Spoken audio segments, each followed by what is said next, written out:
ஸ்ரீராமச்சந்திரமூர்த்திக்கே ஏற்பட்ட பிரம்மகத்தி நீக்கின இடமா அது கருதப்படுது. அப்பேற்பட்ட ஒரு சக்தி வாய்ந்த இடம். விஜயாபதி நீங்க புண்ணியம் வாழ்க்கையில செஞ்சிருக்கீங்க, ஏதோ ஜென்மத்துல கொஞ்சம் நல்லது செஞ்சிருக்கீங்கன்னா இப்ப பேசுறது கூட பாக்குற சக்தி கிடைக்கும். ஒரு பெரிய ஒரு 64 வகையான சாபங்கள்ல நான் பாதிக்கப்பட்டிருக்கேன், நான் ரொம்ப கஷ்டத்தோடு இருக்கேன், என்னால இந்த கர்மாவில இருந்து வெளியிலேயே வர முடியல, எனக்கு ஏதாவது விமோச்சனமே இல்லையா அப்படின்னா விஜயாபதி அந்த ஒரு 20-25 பேர்த்து நான் அனுப்பிச்சு வச்சிருப்போம் இல்லைங்க, அவங்க முக்கியமான பிரச்சனையா வந்தவங்கலாம் இன்னைக்கு தீர்ந்து நலமா இருக்காங்க, வெற்றியோடு இருக்காங்க. எந்த மாதிரி பிரச்சனைகளுக்கு அங்க போகலாம்? பிதிர் தோஷம் மெயினா வம்சத்தை வளர விடாது. இதற்கு போகிறதுக்கு ஏதாவது மாசம் நட்சத்திரம் இந்த மாதிரி டயத்துல போனீங்கன்னா, இந்த தேய்பிறை வளர்பிறை இந்த மாதிரி விஷயங்கள் சொல்றாங்க, இந்த டயத்துல போனா இன்னும் வெற்றியா இருக்கும் விஜயாபதிக்கு. நான் அனுப்பக்கூடிய நாளே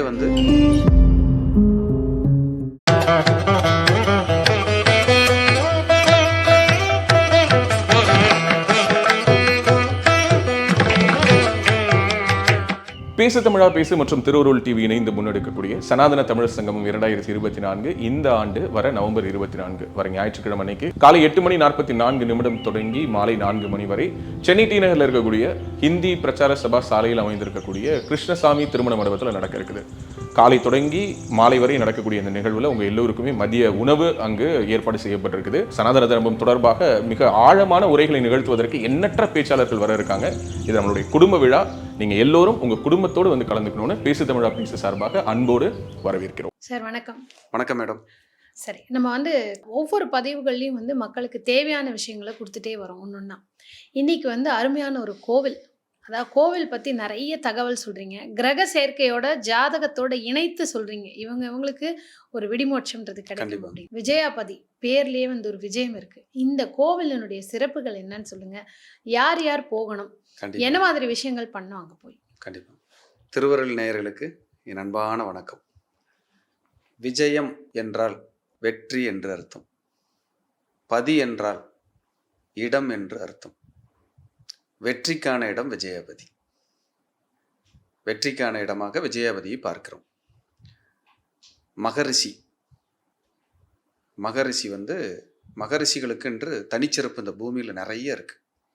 அதில் விஸ்வாமித்திர மகரிஷிக்கு மிக பிரம்மாண்டமாக சக்தி வாய்ந்த இடமாக கருதப்படுவது விஜயாபதி. அங்கே கமண்டலத்தோட தியான கோலத்தில் கடற்கரை நோக்கி வருகின்ற பக்தர்களுக்கு அருள்பாலித்து கர்மாவை நீக்கக்கூடிய சக்தி வாய்ந்த ஸ்தலமாக இருக்கு. அவர் வழிபட்டதால் அந்த சிவனுக்கு அங்கே விஜயாபதி மகாலிங்க சுவாமி, விஸ்வாமித்திர மகாலிங்க சுவாமின்னு பேர். அம்பாள் பேர் அகிலாண்டேஸ்வரி. கடற்கரைக்கும் கோயிலுக்கும் ஒரு 100 மீட்டர் தான் இருக்கும்.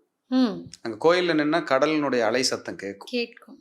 ஆமாம், அந்த கோயில் எனக்கு தெரிஞ்சு 5000 வருடத்துக்கு மேலே பழமையானதுங்கிறாங்க. ஆனால் அது காலம் கணக்கிட முடியல. அந்த இடத்துல நீங்கள் போய் உட்கார்ந்தீங்கன்னா நம்ம பிரச்சனை தீர்ந்துச்சு, சரியாயிரும்னு தோணும். திருநெல்வேலி மாவட்டம் ராதாபுரம், அங்கேருந்து 10 கிலோமீட்டர் விஜயாபதி. இந்த கூடங்குளம் அணுமின் அதிலிருந்து ஒரு 2 கிலோமீட்டருக்குள்ள இருக்கும். திருச்செந்தூர் போகிற வழி.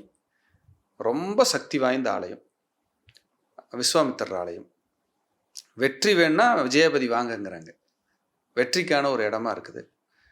நம்ம தோஷங்கள் நிறைய இருக்கு மேடம் நம்ம லைஃப்ல. ஸ்ரீராமச்சந்திரமூர்த்திக்கே ஏற்பட்ட பிரம்மகத்தி நீக்கின இடமா அது கருதப்படுது விஜயாபதி. அப்பேற்பட்ட ஒரு சக்தி வாய்ந்த இடம் விஜயாபதி. நீங்க புண்ணியம் வாழ்க்கையில செஞ்சிருக்கீங்க, ஏதோ ஜென்மத்துல கொஞ்சம் நல்லது செஞ்சிருக்கீங்கன்னா இப்ப பேசுறத கூட பார்க்குற சக்தி கிடைக்கும். இந்த பேரை உச்சரிக்கணும்னாலே உங்களுக்கு நல்ல கர்மா இருக்கணும், இல்லைன்னா உச்சரிக்க முடியாது. அங்க நவ கலச பூஜைன்னு ஒன்று நடக்குது. 9 கலசங்களை வச்சு பூஜை பண்ணுவாங்க. அதுக்கு டெய்லியும் நூற்றுக்கணக்கான மக்கள் பயனடைகிறாங்க. அந்த விஜயாபதியில் போய் அந்த நவக்கலச பூஜை செஞ்சு பிரார்த்தனைகள் பண்ணி மண் குளியல்னு ஒன்று இருக்கு. மண் குளியல் மண் குளியல் இருக்கு. 3 நிறத்தில் அங்கே மண் இருக்கும். 3 நிறத்தில் இருக்கும். அதில் அந்த இடத்துல அங்க பிரதட்சணை பண்ணுவாங்க. அது கடலே தான். அப்போ கடலில் நீராடுவாங்க. 21 எலுமிச்சை கனி கொண்டு போவாங்க. திரும்பி நின்று இப்படி பின்னாடி வீசுவாங்க. அந்த 21 தலைமுறை சாபம் நீங்க இருக்கு. அதற்கு தான் 21 எலுமிச்சை. 9 கலசங்களை வச்சு 9 கலசங்களில் முக்கியமான அந்த மூலிகை பவுடர் போட்டு பிரார்த்தனைகள் பண்ணி அதை அபிஷேகமாக நமக்கே ஊற்றுறாங்க. அந்த கலசத்துக்கு வந்து மந்திரங்கள் சொல்லி சங்கல்பங்கள் செய்து கிட்டத்தட்ட அந்த கலசத்தில் உட்காந்திங்கன்னா நீங்கள் 4 மணி நேரம் இல்லாமல் எந்திரிக்க முடியாது. டெடிக்கேஷனை பண்ணுறாங்க. ஆனால் காஸ்ட் வைஸ் பார்த்தீங்கன்னா 10,000 20,000 அதெல்லாம் கிடையாது. யாரும் பண்ணுற அளவுக்கு ரீசனபிளான ப்ரைஸ் வாங்குறாங்க. பணம் பெருசாக மக்கள் வர்றாங்க பயன்படுத்திக்கோன்னு அங்கே பண்ணுறதில்ல. அங்கே வந்து முத்து பட்டர்னு ஒருத்தர் இருக்கார். உண்மையிலேயே அவ்வளவு எளிமையான மனிதர் மேடம். அவர்கிட்ட இரவு 9 மணிக்கு மேலே தான் பேச முடியும் எப்பவுமே. நான் போய் ஆச்சரியப்பட்டேன்.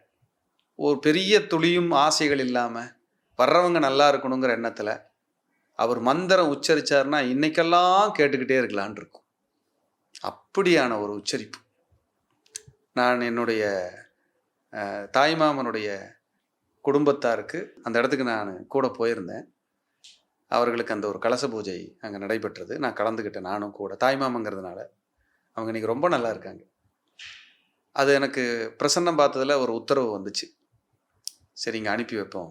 அப்படி ஒரு 25 குடும்பத்திற்கு மேலே நான் அனுப்பிச்சிருக்கேன்.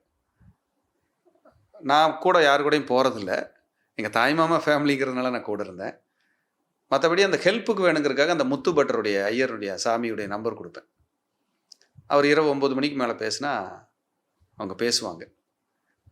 ஏன்னா என்னென்ன பொருள் வாங்கிட்டு வரணும்னு நமக்கு வேணும். அது ஒரு 2,000 ரூபாய்க்கு குறைவாக சொல்கிறார்.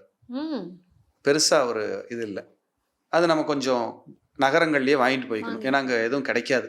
அதுக்காக இந்த எண் உதவிக்காக கொடுக்குறோம். இங்கே போய் இவரை கான்டாக்ட் பண்ணி என்ன வாங்கணும்னு கேட்டுக்குங்க அப்படின்னு சொல்லி கொடுத்துட்றோம். போகும்போது அந்த நவக்கலச பூஜை நடக்குது. மதியானம் ஒரு 11:30 12 மணிக்கு தான் ஆரம்பிக்கிறாங்க. அது முடிஞ்சு வெளியில் வரும்போது சாயந்தரம் 5 ஆயிரும். கிட்டத்தட்ட ஒரு 5 மணி நேரம் ப்ராசஸ். அவ்வளவு உழைக்கிறாங்க. ஆனால் குறைந்த தட்சணை வாங்குறாங்க. அது பெரிய ஒரு நல்ல விஷயமா தெரிஞ்சுது. அப்போது ஒரு பெரிய ஒரு 64 வகையான சாபங்களில் நான் பாதிக்கப்பட்டிருக்கேன். நான் ரொம்ப கஷ்டத்தோடு இருக்கேன். என்னால் இந்த கர்மாவிலிருந்து வெளியிலேயே வர முடியல. எனக்கு ஏதாவது விமோச்சனமே இல்லையா அப்படின்னா விஜயாபதி பெஸ்ட் பிளேஸ். நான் பிரசன்னம் பார்க்கும்போது அந்த உத்தரவு கேட்போம். இங்கே அனுப்பும்போது இவங்களுக்கு நிவர்த்தி இருக்கா அப்படிங்கிற மாதிரி எல்லாம் கேட்டு கொடுப்போம். எப்போ விஜயாபதி நினைச்சு போட்டாலும் உத்தரவு வந்துடும். இதற்கு ஏதாவது கிரக சேர்க்கை இருக்கா உங்க ஜாதகத்துல? இந்த மாதிரி ஒரு கிரக சேர்க்கையோ இந்த தசா புக்திகளோ நடக்கும் பொழுது நீங்க போயிட்டு வரும்போது உங்களுக்கு இன்னும் வெற்றி. கிரக சேர்க்கை விட யார் வேணாலும் போலாங்க அந்த மாதிரி. ஆனா விஜயாபதிக்கான கிரக சேர்க்கை குரு சுக்கிரன் செவ்வாய். இந்த விஜயாபதி அங்க போயிட்டு வரும்போது நல்ல ரிலீஃப் கிடைக்கும், நல்ல மாற்றம் கிடைக்கும். ஸோ பொதுவான கிரகமாக அதை பார்க்கலாம். ஆனால் 12 ராசியும் 12 லக்னமும் போகலாம். ஏன்னா கர்மாங்கிறது எல்லாத்துக்குமே பொதுப்படையானது. ராகுகேது தானே கர்மாவுடைய ஒரு பெரிய அங்கமே. அது எல்லாத்துக்கும் இருக்குங்களே. அப்படி போயிட்டு வரும்போது இவங்களுக்கு விமோச்சனம் கிடைச்சிடும், பெரிய வெற்றி கிடைச்சிடும். விஜயம் வேண்டி விஜயாபதி வாரியர். அதாவது ஜெயம் கிடைக்கணும். விஜயம்னாலே வெற்றி. நம்ம விஜயம்னா போறதுன்னு சொல்றோம்ல, விஜயம்னா வெற்றி. பதினா இடம், வெற்றிக்கான இடம். வெற்றி வேணும்னா விஜயாபதி வாங்க. அதான் விஜயம்னா வெற்றி. வெற்றி வேண்டும் என்றால் விஜயாபதிக்கு வாருங்கள். அங்கே வந்து கடலில் குளிச்சு முடிச்ச உடனே அடுத்த கட்டமாக அங்கே இருக்கிற தில்லை காளியை வழிபடுவோம். தில்லை மரங்கள் நிறைந்த பகுதியாக இருந்துச்சு. இப்போ 2 தில்லை மரம் தான் இருக்குது. தில்லைக்காளி அங்கே உருவாகிறதுக்கு இருக்கு இல்லைங்களா, அதோட ஆதி தில்லைக்காளியாக சொல்லப்படுது. அவ்வளவு பவர். ஒரு புது உலகம். நம்ம கர்மா தீந்துச்சு, நம்ம நிச்சயமாக நல்லா இருப்போன்னு கொடுத்துரும்.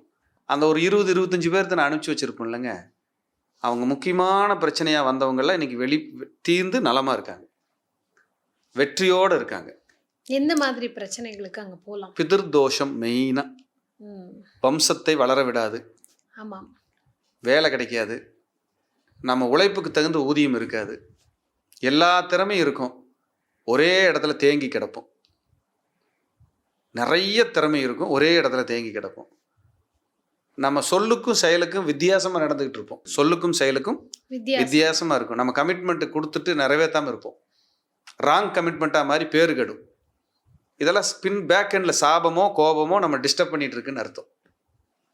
அந்த மாதிரி என்னால் எந்திரிக்கவே முடியல, லைஃப் வந்து புரட்டி போட்டுருச்சு, நான் பெரிய கஷ்டப்படுறேன் அப்படின்னு யாராவது ரொம்ப ஃபீல் பண்ணிட்டு இருந்தாங்கன்னா விஜயாபதி பெஸ்ட் பிளேஸ். ரொம்ப ஒரு அற்புதத்தை செய்யும் அந்த விஜயாபதி. நீங்கள் அந்த நவக்கலச பரிகாரம் தான் பண்ணணுன்னெல்லாம் கிடையாது. அந்த 5000 3000 வாங்குறாங்கன்னு வச்சுக்குவோம், ஆமா, அது கூட இல்லாமல் இருந்தா நிறைய பேர் இருக்காங்க. என்ன பண்ணுறதுங்க? அதனால் போக்குவரத்துக்கு மட்டும்தான் என்னால் பணம் இருக்குது, என்னால் அப்படி தான் போயிட்டு வர முடியுமா, தாராளமாக போங்க.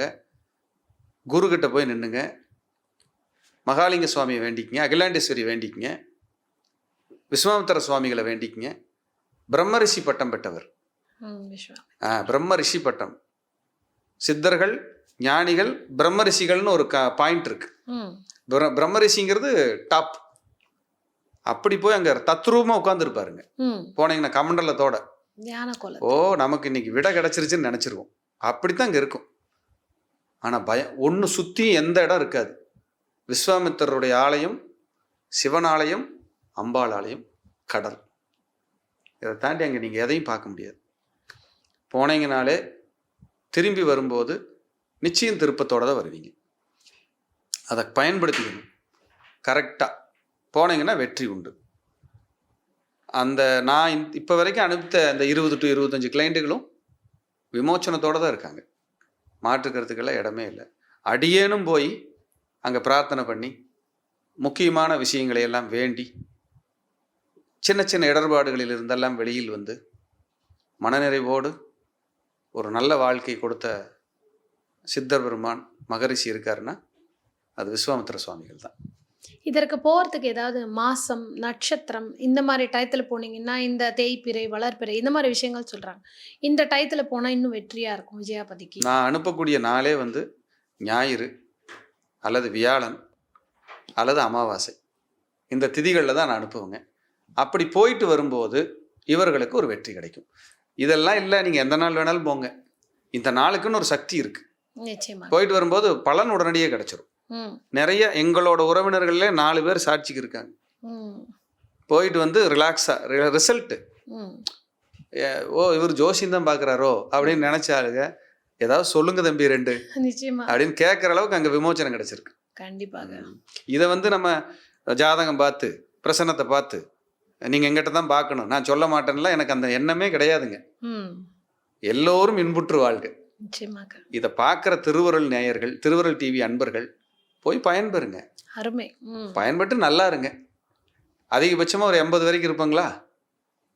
தீர்க்காயிலுங்கிறதே 80 தான். அதுக்கு மேலே இருக்குமான்னு தெரியாது. இருக்கிற வரைக்கும் எல்லாருக்கும் நல்லது செய்வோம். இந்த விஷயங்களை நிறைய கொடுப்போம். அன்னதானம் இல்லை கண் தானம், ஆடை தானம், இது எல்லாத்தையும் விட அறிவு தானம் சிறந்தது. உண்மை. இந்த அறிவு தானம் இப்போ நான் பேசுகிற விஷயம் நிச்சயமாக ஒருத்தர் ஜெயிச்சாலும் எனக்கு மகிழ்ச்சி. அருமை அருமை சார். ஏன்னா ஒருவர் இல்லை, நிறைய இந்த உலகத்தில் இருக்காங்க. பார்க்குறவங்க இந்த பதிவை எந்த அளவுக்கு நீங்கள் ஷேர் பண்ணுறீங்களோ, இந்த பிரச்சனையில் இருக்கிறவங்களுக்கு அது ஒரு விடை மாதிரி இருக்கும். அதே மாதிரி நம்மளும் ஒரு வாட்டி விஜயாபதி போயிட்டு வரதுனால நமக்கு எவ்வளோ நன்மைகள் நடக்கும், அதை உடனே உணரவும் ஆரம்பிக்க முடியும்னு சொல்லி அருமையாக சொல்லியிருக்கீங்க சார். முத்தான பதிவு கொடுத்ததுக்கு நன்றி. அடுத்த ஒரு பதிவில் சந்திக்கலாம். நன்றி மேடம். பேசு தமிழா பேசுவினுடைய மக்கள் ஃபவுண்டேஷன் மூலமாக நம்ம ஒரு மிகப்பெரிய ஒரு பசு சரணாலயம் அமைப்பதற்கான முயற்சியில் ஈடுபட்டிருக்கோம். இந்த சரணாலயத்தை அடுத்த 5 ஆண்டுகளுக்குள்ளார நம்ம முழுமையாக கட்டமைச்சு நம்முடைய பாரத பிரதமர் மோடி அவர்களுடைய கரங்களால் அதை திறக்க வேண்டும்ங்கிறது தான் என்னுடைய ஆசை. இந்த பசுக்கள் சரணாலயத்திற்கு என்னுடைய கான்ட்ரிபியூஷனாக நான் ஏதாவது கொடுக்கணுங்கிற எண்ண ஓட்டத்தின் அடிப்படையில் கிட்டத்தட்ட 10 ஆண்டுகளுக்கு மேலே நான் கலெக்ட் பண்ண கலை பொருட்கள் அனைத்தையும் விற்று அதன் மூலமாக திரட்டப்படக்கூடிய தொகை என்னவோ அதை இந்த மக்கள் ஃபவுண்டேஷனுக்கு, இந்த பசு சரணாலயம் திட்டத்திற்கு என்னுடைய கான்ட்ரிபியூஷனாக கொடுக்க போகிறேன். இந்த பொருட்கள் அனைத்துமே நம்முடைய பேசு தமிழா பேச அலுவலகத்தில் விற்பனைக்கு இருக்குது. கீழே இருக்கக்கூடிய இந்த கான்டாக்ட் நம்பருக்கு நீங்கள் கால் பண்ணி இது பற்றின மேல் அதிக விவரங்களை நீங்கள் தெரிஞ்சுக்கலாம். அது மட்டும் இல்லாமல் மக்கள் ஃபவுண்டேஷனுடைய அக்கௌண்ட் நம்பரை இந்த வீடியோடைய டிஸ்கிரிப்ஷனில் கொடுத்துருக்கோம். நீங்கள் நேரடியாக அந்த அக்கௌண்ட் நம்பர் மூலமாகவும் உங்களுடைய கான்ட்ரிபியூஷன்ஸை கொடுக்கலாம். பேசு தமிழா பேசு ஒரு சேனல் கிடையாது, அது ஒரு இயக்கம்னு நான் உறுதியாக நம்புகிறேன். உங்களுடைய குரலை தான் நாங்கள் ஒவ்வொரு வீடியோலையும் பேசுகிறோம், உங்களுடைய மனசாட்சியை தான் நாங்கள் பிரதிபலிக்கிறோங்கிற ஒரு எண்ணம் எங்களுக்கு இருக்குது. அதே எண்ணம் உங்களுக்கு இருந்ததுன்னா தொடர்ந்து பேசு தமிழா பேசுவனுடைய முயற்சிகளுக்கு நீங்கள் கொடுக்கக்கூடிய ஆதரவை இந்த பசுக்கள் சரணாலயம் திட்டத்திற்கும் கொடுக்கணும்னு சொல்லி ரொம்ப தாழ்மையோடு கேட்டுக்கிறேன். உங்களுடைய அன்பாலையும் ஆதரவாலையும் தான் பேசு தமிழா பேசி இயங்கிக்கிட்டு இருக்கு. அதற்கு என்றென்றைக்கும் நன்றி.